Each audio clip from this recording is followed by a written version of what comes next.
Esto es una carta que va dirigida a mi yo del 2003, año en el cual vine a Francia, en principio para estudiar, para formarme y luego volver a mi país. París, 13 de diciembre de 2015. Hola, guapo. Sé que no te sorprenderá que te escriba desde el futuro. Al fin y al cabo no he dejado de pensar en ti en todo este tiempo. No tienes nada de lo que arrepentirte porque has aprendido de muchos errores, pero te traigo algunas noticias. Supongo que ya tienes el viaje a París preparado, te vas con contrato de trabajo y acabas de aprender a planchar camisas 48 horas antes de irte. Planchas mal, fatal, pero con un jersey encima 9 meses al año darás el pego. Aunque lo sospechas, te confirmo que algo se cuece en España. Algo muy malo, pero no sabes hasta qué punto. Por eso crees que lo de irte es temporal, que volverás con una corona de laureles y triunfarás en la España de la abundancia como un sobrecualificado y políglota asalariado. España va bien, eso es lo que te repiten en la tele hasta la saciedad. Claro, con papá y mamá dándote techo y comida, solo trabajas para pagarte la gasolina y una parte de la matrícula por la cual no te conceden becas por no estar afiliado a las nuevas generaciones locales. El dinero es una miseria, pero claro, está cubriendo lujos, no necesidades. Tragarás con ello. Bueno, a veces te sale un venazo especial cuando te enzarzas públicamente con el decano de la facultad que permite abiertamente manifestaciones neonazis, o cuando te plantas ante tu jefa por no trabajar un día festivo a 3 euros la hora. La política no te atrae especialmente. Aznar es malo y facha. El PSOE, bueno, necesario. Izquierda Unida son utópicos y todos se visten igual, como los del PP. Qué fácil era entonces la política. Aznar es malo, es facha, unos son del Barça, otros del Madrid, y luego hay otros equipillos de los que no se habla cuando no tienen palmarés. Aznar, querido Gastón, se va a estrellar. En sentido figurado, no te alegres todavía. Van a morir 200 personas en un atentado en Madrid a 2 días de las elecciones. Y el gobierno mantendrá que ha sido ETA para no asumir responsabilidades sobre su apoyo incondicional a ese genocidio por la libertad de hidrocarburos iraquíes orquestada por Bush. Aunque parezca mentira, España se dará momentáneamente cuenta de la calaña que la está gobernando, de esa inmundicia que trae la guerra a sus casas, y votará la opción B, la alternativa socialista. Esa será tu primera gran decepción en política. Sin mucho tiempo para educarte en ese campo, irás dejando de lado a España, te concentrarás en tu futuro en Francia, labrado contra viento y marea, contra discriminaciones sociales y profesionales, pero sin perder jamás de vista tu tierra, a la que quieres volver, aunque sea con la frente marchita. Zapatero, que así se llamará el nuevo presidente, ganará una segunda vez las elecciones. Para entonces ya sabes a ciencia cierta que el PSOE tiene de socialista la S y poco más. A pesar de innegables avances sociales, es un gobierno mediocre a nivel intelectual, impotente políticamente y sobre todo tremendamente conservador y por tanto irresponsable en la cuestión económica. Para entonces, Gastón, ya sabes que no vas a volver a tu país. Sabes que es por razones ajenas a tu voluntad, que personas que no conoces ni quieres conocer han tomado decisiones que afectan a tus proyectos, a tus legítimas aspiraciones como ciudadano español, que tu país, que sus instituciones te han estafado, te han ninguneado y te han vendido una moto que no era moto, sino un triciclo. Entrarás en un largo desengaño amoroso con la política, un desengaño con la forma, no con el fondo, pero hasta mucho después no lo sabrás. Despreciarás el 15M y hablarás de él como, cito, un macro botellón sin alcohol, hasta que se politice. Pero ahí todo cambiará. Todo ha cambiado ya, pero no lo suficiente. Las viejas formas son reacias a morir en España, un país de cabezones y caraduras. Vas a verte a la picaresca que a la cultura, a la pillería que a la educación. Todo ha cambiado porque ciudadanos dignos de tal nombre se organizarán y del caos nacerá la esperanza. Porque la política volverá a tener sentido, a ser una causa por la cual luchar.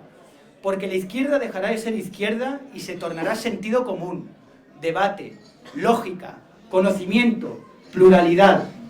Porque volverás a sentir el patriotismo como algo más que un mundial de fútbol y pasará a ser una consecuencia lógica de ver dibujado el país que quieres ver, aquel al que deseas volver antes de jubilarte.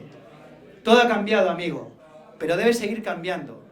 Los que gobiernan saben que tu caso no es único y te ponen muchos obstáculos para que vuelvas a tener voz, porque no interesas, porque no pagas impuestos en tu país, porque prefieres ganar mucho dinero fuera que poco dinero en España, porque para algunos estás en simple movilidad profesional y no un emigrante económico.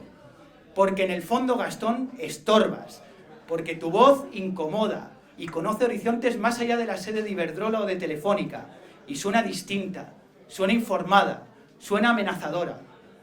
Te escribo esta carta, Gastón, para decirte algo que en el fondo ya sabías, que no es fácil, que cuando estás solo no puedes hacer gran cosa por una nación, que uno se puede sentir completo como persona y vacío como español. Te escribo esta carta para decirte que solo no puedes, pero que juntos podemos, en 2015 o en 2050.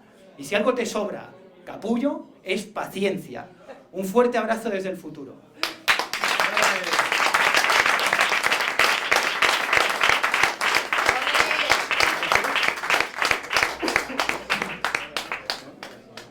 Maintenant en français pour le rendre un peu plus universel quand même. Il s'agit d'une lettre que j'ai adressée au Gaston. Gaston, c'est moi en fait. Au Gaston en 2003, date à laquelle je suis arrivé en France. Paris, 13 décembre 2015. Salut beau gosse. Tu ne seras pas surpris de cette lettre depuis ton avenir, depuis le futur. En fin de compte, je n'ai pas arrêté de penser à toi pendant tout ce temps. Tu n'as rien à regretter parce que tu as appris de nombreuses erreurs. Mais je te ramène des nouvelles.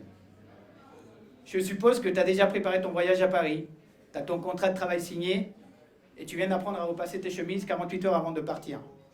Tu repasses très mal. Mais avec un pull 9 mois par an, ça va passer.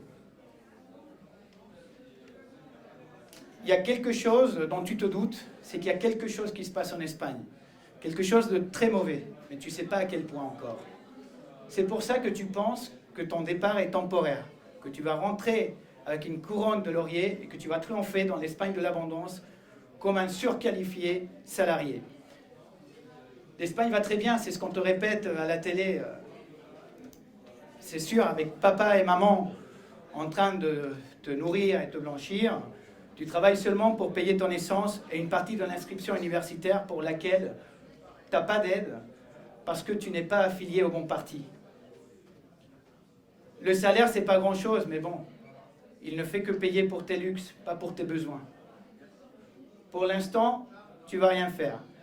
Parfois, tu as ce moment de rébellion lorsque tu décides de te battre en public avec le doyen de ta faculté qui permet ouvertement des manifestations néo-nazis, ou lorsque tu parles, ou lorsque tu dis à ton boss que tu ne penses pas travailler pour un jour férié à 3 € de l'heure.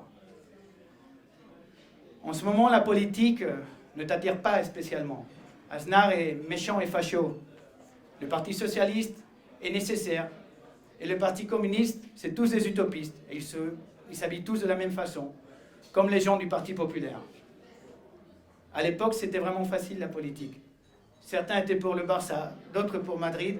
Ensuite, il y avait les petites équipes qui n'avaient pas de palmarès. Aznar ne va pas triompher. Au sens figuré, il ne faut pas sauter de joie encore.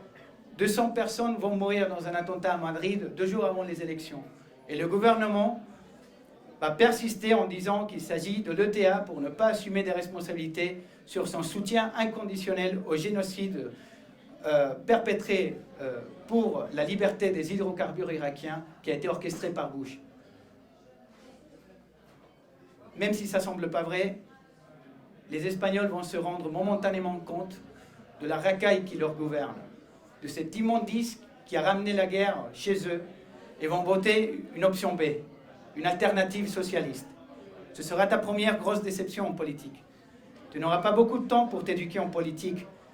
Tu vas petit à petit abandonner l'Espagne, la laisser de côté. Tu vas te concentrer dans ton avenir en France que tu vas forger contre vents et marées, contre les discriminations sociales et professionnelles, mais sans jamais perdre de vue ton pays auquel tu veux retourner, même si ce sera en fin de vie.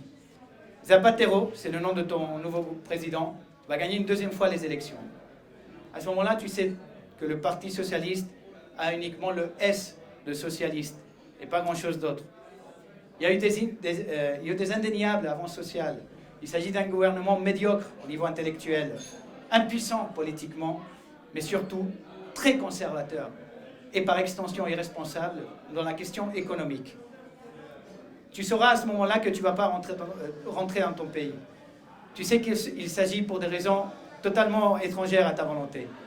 Que des personnes que tu ne connais pas et que tu ne veux pas connaître ont pris des décisions qui ont des conséquences sur tes projets, sur tes aspirations légitimes concitoyens.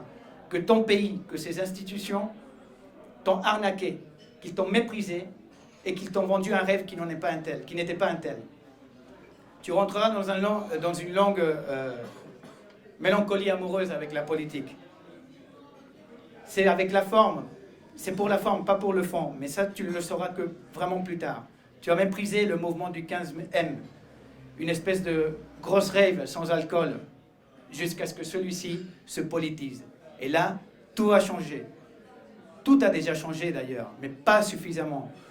Les vieilles formes se résistent à mourir en Espagne. Un pays de gens têtus et de gens qui n'ont pas d'honte, qui sont plus ouverts à la délinquance qu'à l'éducation.